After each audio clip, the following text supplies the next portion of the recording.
Madhavan, great to have you with us here. As always, Thank you, Ben.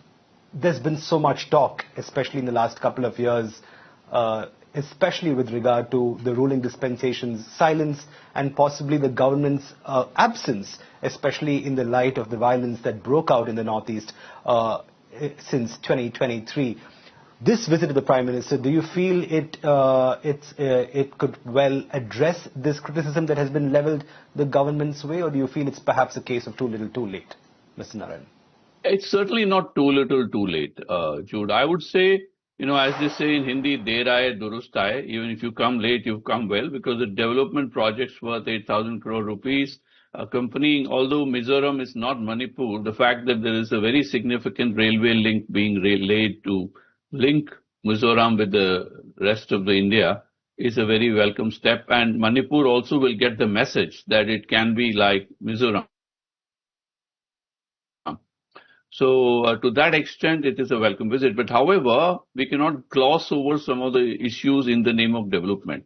There has been a genuine political conflict occurring in Manipur with an age-old, rivalry or animosity or discordance between the Kukis and the Meiteis. And that political issue has to be addressed significantly. Its visit has to make sense in the long run. So I would like to say one very important point for your viewers, that it's nice to see the Prime Minister being welcomed with a tribal dance and all that, but it's important for us to consider northeastern states in general and Manipur in particular not as some exotic, remote kind of a place. They are us. They are part of us. Therefore, it's important to remember that even the Kuki-Meitei rivalry, which is about power sharing, involves very educated people. And, you have MBAs and PhDs coming out of Manipur now.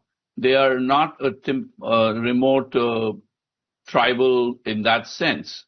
So to that extent, we have to address the situation with a sense of progressive modernity and political sagacity, which basically means we have to arrive at a way to resolve the Kuki-Meitei conflict in the long run, either by creating special conditions. It may not go as far as what the Kukis want, like a union territory, but there should be adequate representation for both communities in various spheres of life, representing a modern developed India that includes democratic institutions, education and business and government jobs, so that we should also, this morning I was thinking even Manipur probably needs an IPL cricket team or a football team or something where there's a sense of unity cutting across. We have to transcend this whole tribalism.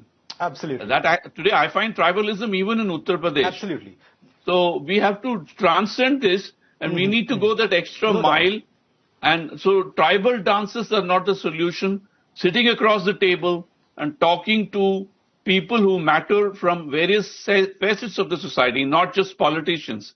We should talk to professors and industrialists and community leaders to arrive at a solution. That kind of dialogue, if the Prime Minister really kicks off with a sense of magnanimous behavior. Of course, we see very good projects for development. They should actually see the light of day. And following that, we need some kind of a modern consensus, as I call it. And that's the right way to go. Hopefully, this is a good beginning and not a case of too little, too late, because some of the old wounds haven't gone away. So it's never too late to heal.